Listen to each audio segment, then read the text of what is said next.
Hello everyone and welcome back to my YouTube channel.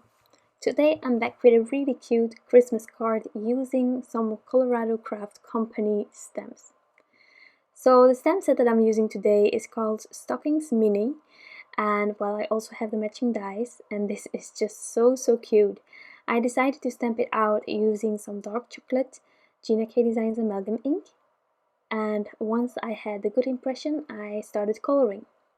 So these images are really tiny, and so I am going to create later on a really tiny scene using my Copic markers today.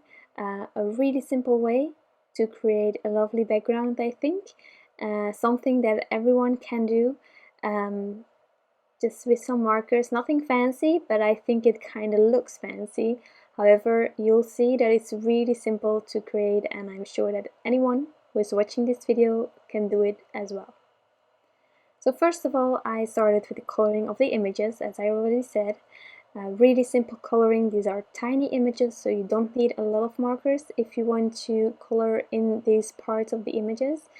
I went for red as the accent color of all of the stockings, and I'm really sorry for my tiny baby hairs that are just doing whatever they please because they are a bit in the way. But you can still see what I'm doing, so that's the most important thing. If you're curious about the Copic marker combinations, I have listed them on my blog post, and that one is listed in the description box for whoever wants to revisit the combinations without replaying this video. I went for really soft colors on this little mouse or red. I have no clue which one of it is, but it's really cute, and that's the most important thing. I don't have a lot of Colorado Craft Company stamps because, well, we need to look at the budget and then realizing that we don't have anything left. But for this one, I really love all of these stamps, truly. So whenever I have a little bit of budget, I buy them. I just also need the matching dies, and well, so I have to calculate a bit more to see whatever I can get extra. And this one definitely fitted into the budget of last month, so I bought it and really had a lot of fun with this card. There are also several ways to recreate this card without all the Copic markers. So if you're not comfortable doing the background like I'm going to show you later on, then definitely just take your favorite inks to do some ink blending, and that's gonna work as well. So once I was happy with the coloring, I used the matching dies to die cut these two images, and then I started on the background. Now for the background, I have this A2 size panel. I used the basic rectangles from Mama Elephant to cut it out, and then I also took the square Extraordinaire stencil from My Favorite Things, really handy stencil. You have it in a rectangle, in a circle, I think maybe also in a star, but that one I don't have. It's a really handy one. Today I'm just using it as a guide to start with my Copic markers. A really simple background, as I said. I'm first going to create a gradient, a blue gradient on the back for a really fresh sort of sky kind of type background. So I'm going from my darkest marker towards my lightest, just covering this square completely. Also for the edges of my square, I'm trying to keep it still a bit loosey-goosey. I want the square, but not a fixed square or a really, well, a perfect square. I wanted it to seem hand-drawn, which it will be, but with this stencil as my guide, I know that it is a square at the end. So I just scribbled really ugly. Don't bother about that.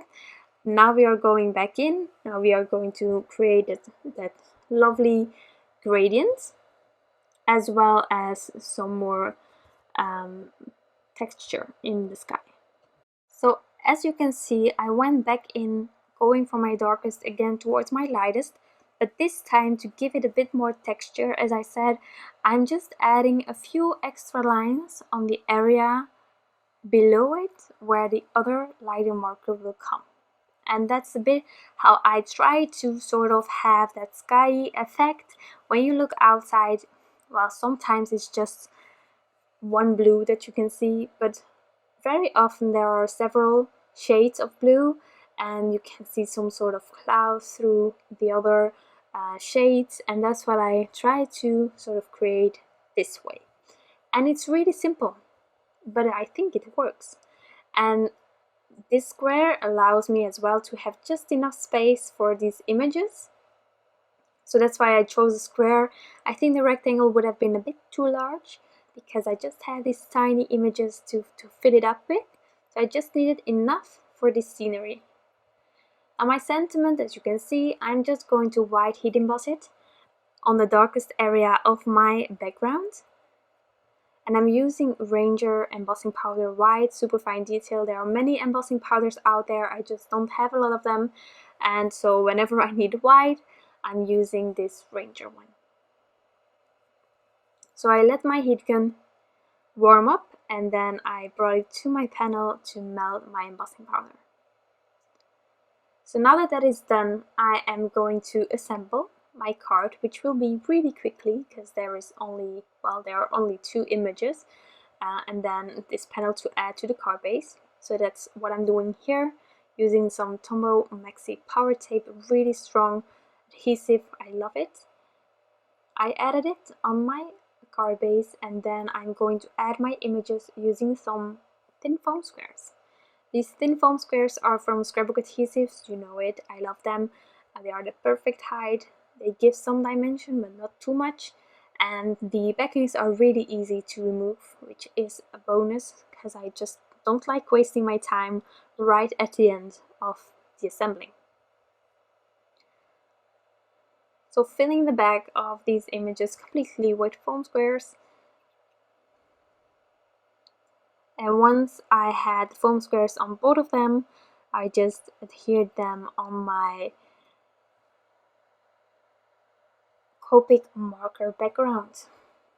And I don't know what you think about the background. I don't do this often, it's still a bit out of the comfort, but I'm trying to find ways to create simple backgrounds with my marker to get a bit more used to using my markers.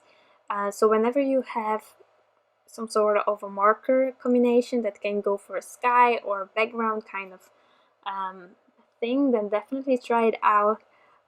I also went for adding the branch just at the edge so that you have the illusion that next to what we just created as background there is more scenery where the rest of the tree is, and then I added the mouse or the rat just a bit lower than the square, also to have the illusion that just below the square maybe there is grounding, maybe there is snow, and that's how this card was created.